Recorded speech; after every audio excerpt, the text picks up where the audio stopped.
सहित विभिन्न राय की विसंगतियां, पद सृजन, मानक संशोधन, नियमावली बनाने, पुरानी पेंशन बहाली आदि मांगों को लेकर कर्मचारी शिक्षक संयुक्त मोर्चा प्रदेश 6 आह्वान पर प्रदेश के राज्य कर्मचारी एवं शिक्षकों द्वारा प्रदेश के समस्त जनपदों में मोटरसाइकिल जरा निकालकर जिलाधिकारी के माध्यम से मुख्यमंत्री को दिए जाने के निर्णय पर आज कानपुर मंडल ताराम अस्पताल से भी एकत्रित होकर की मोटरसाइकिल जुलूस निकलवान जब अपर जिलाधिकारी महोदय के माध्यम से मुख्यमंत्री जी को प्रेषित किया। मोर्चे के पदाधिकारियों ने बताया कि लगातार शासन में पत्राचार एवं वार्ता के माध्यम से मांगों के समाधान का अनुरोध करने के बाद भी कोई सार्थक निर्णय नहीं लिया गया। इसके बाद द्वारा 10 मई 2023 को प्रदेश भर शर्मनाकर जी को किया गया था, लेकिन मांगों का तो नहीं हुआ। कार्मिक विभाग द्वारा देशांतरण नीति का शासनादेश जारी किया, जिसमें मान्यता प्राप्त पूर्व को समाप्त करने का प्राय द्वारा लगातार पत्राचार प्रक्रिया कर नीति में जारी 32 को द्वारा प्राकियारी के अस्तित्व को समाप्त है।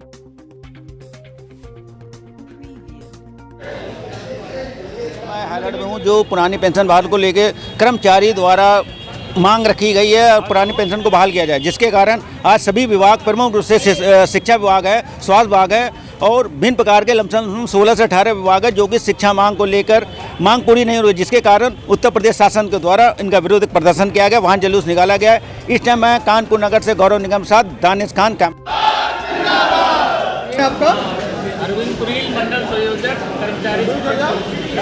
क्या मांग किस वजह से आप लोग पुरानी पेंशन का बहाल किया जाना, वेतन विसंगतियों को दूर किया जाना, ट्रांसफर पॉलिसी को यथावत बनाए रखना सहित हमारी 12 सूत्रीय मांगों को लेकर आज कानपुर नगर में शिक्षकों सहित सभी विभागों के कर्मचारी नेताओं ने बाइक रैली निकालकर अपना विरोध प्रदर्शन किया। बाइक मांगे हैं हम लोगों की, अगर मांग आगे नहीं मांगे तो और आगे इधर ही है। हमारा शीर्ष नेतृत्व जो भी निर्णय लेगा उनके निर्णय के अनुसार हम किसी भी हद तक गुजर जाने को तैयार हैं। ज्ञापन आप किसको संबोधित दे रहे हैं? माननीय जिलाधिकारी महोदय के माध्यम से माननीय मुख्यमंत्री जी को ज्ञापन प्रेषित किया। इसके पहले भी कई बार ज्ञापन दिया जा चुका है, बातें की जा चुकी है, कोई आश्वासन मिला है? हमारी वार्ता माननीय अभी तक हमारी मांगों का निराकरण नहीं किया गया है, उल्टा हमारे जो भत्ते थे 7 भत्ते समाप्त कर दिए गए। जो हाईकोर्ट में इसका केस भी चल रहा है कि पुरानी मांग को देखते हुए हाईकोर्ट में उत्तर प्रदेश शासन को फटकार भी लगाई थी, उसके बारे में क्या कहना है? वही तो मैं कहना चाह रहा हूँ, कर्मचारियों में आक्रोश है, जबकि तमाम प्रदेशों में एनपीएस को हटाकर ओपीएस पुनः दोबारा लागू की जा चुकी है, लेकिन उत्तर प्रदेश सरकार के कान में जू क्यों नहीं रेंग रहा? धरना रखा है और वहाँ जुलूस निकाला, उसका क्या मतलब? आपका नाम बताएं पहले। मेरा नाम अरविंद कुरील, कर्मचारी शिक्षक संयुक्त मोर्चा का मंडल संयोजक, राज्य कर्मचारी संयुक्त परिषद का जिलाध्यक्ष। आज जो वहाँ जुलूस निकालने किस संबंध में निकालना है? उसमें हमारी प्रमुख मांग जो है पुरानी पेंशन की बहाली और जो हमारे संविदा के कर्मचारी हैं उनको योजना बना करके नियमितीकरण, और तीसरा सरकार ने खुद जो हमारे श्रमिक प्रतिनिधि हैं हर विभाग के, एक ट्रांसफ़र पॉलिसी होती है जिसमें श्रमिक प्रतिनिधियों को छूट होती है, उसको भी उन्होंने समाप्त कर दिया है। तो अब कर्मचारी समुदाय में बहुत ज़्यादा आक्रोश है। एक तो हमारी मांगों का निराकरण नहीं हो रहा, तमाम हमारी मांगें ऐसी हैं जिसमें सरकार का एक भी रुपया नहीं लगना है, नीतिगत मामले हैं, उनका निस्तारण अभी तक नहीं हुआ है। इन्हीं कुछ मांगों को लेकर पूरे उत्तर प्रदेश में आज कर्मचारी सड़कों पर है और कानपुर में भी कर्मचारी सड़कों पर है।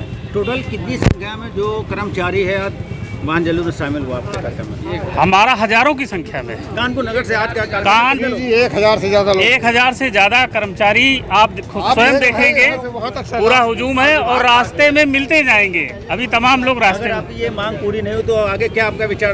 जो भी हमारा शीर्ष नेतृत्व निर्णय लेगा, प्रादेशिक नेतृत्व, अगर उसमें हड़ताल, चक्का जाम जो भी होगा उसको हम लोग अक्षरशः पालन करेंगे। अगर अनिश्चितकालीन हड़ताल की घोषणा की जाएगी तो उसका भी हम लोग पूरा पालन करेंगे। देखिए, हमारे साथ तमाम सारे संगठन ऐसे हैं जो आवश्यक सेवाओं से जुड़े हुए हों, चाहे वो स्वास्थ्य विभाग हो, चाहे वो परिवहन विभाग हो। हम नहीं चाहते कि हमारी हड़ताल से किसी जनता को परेशानी हो, इसलिए हम लोग हड़ताल पे नहीं जाना चाहते। लेकिन सरकार हमारी सकारात्मक मांगों पर अगर विचार नहीं करेगी तो हमारे पास आंदोलन के अलावा, हड़ताल पर जाने के अलावा और कोई रास्ता नहीं होगा। हम बाध्य होंगे, जनता की परेशानी का हमें ख्याल है, लेकिन सरकार अगर तानाशाही रवैया अपनाएगी, सरकार की जितनी भी योजनाएं हैं अगर उनको अमली जामा पहनाने वाला, आम जनता तक ले जाने वाला केवल और केवल एक कर्मचारी समाज है। जब भी सरकार पर मुसीबत आई हो, चाहे वो कोविड का मामला रहा हो, चाहे अन्य कोई मामले रहे हो, केवल और केवल इस कर्मचारी समाज ने सरकार की मदद की है। सरकार और जनता के बीच में सेतु का काम करते हैं हम, और जब हमारी जायज मांगने की बात आती है तब सरकार को दिक्कत महसूस होती है। निश्चित रूप से ये हमारे ऊपर कुछ हाई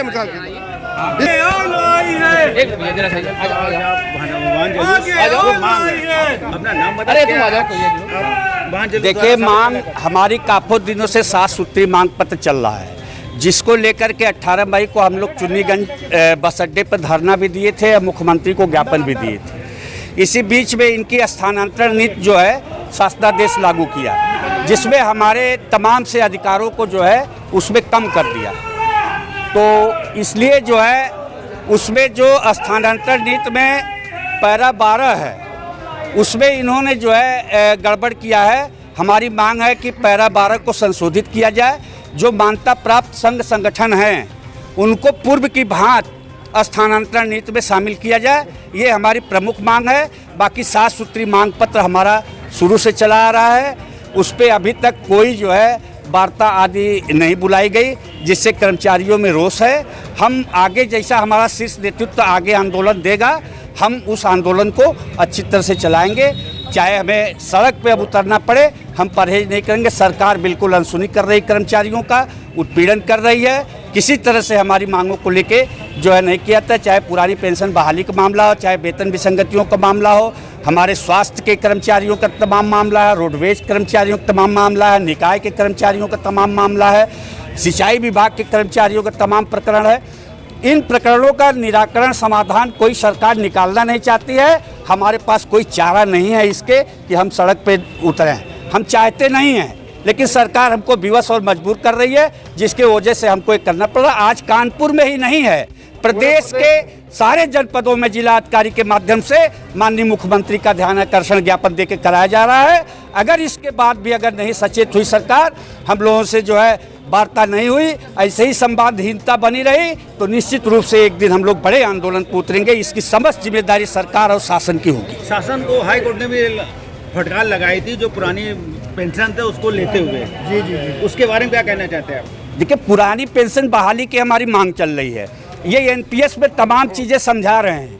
अभी सरकार से ही पूछ दिया जाए कि एनपीएस का पैसा जमा होकर कहाँ जा रहा, तो नहीं बता पाएगी। सारा सामंजस्य कर्मचारियों से करना चाहते हैं ये लोग, और जबकि सिर्फ धोखा है, एनपीएस धोखा है। हम पुरानी पेंशन बहाली की मांग करते हैं। हाई कोर्ट ने जो कहा है कि पुरानी पेंशन कर्मचारी का अधिकार है, उसके डायरेक्शन के बावजूद भी सरकार मनमाने तरीके से कर्मचारियों को पुरानी पेंशन देने की में जितने अड़ंगे हो सकते हैं वो लगा रही है।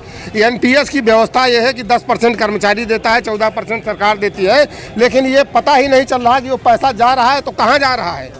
हमारा जो कर्मचारी रिटायर हो रहा है उसको 12, किसी को 1200, किसी को 1400 पेंशन मिल रही है। सरकार एक यही निश्चित कर दे कि हम 45% देंगे या 50% देंगे, आपके अंतिम वेतनमान का कुछ तो निश्चित करें।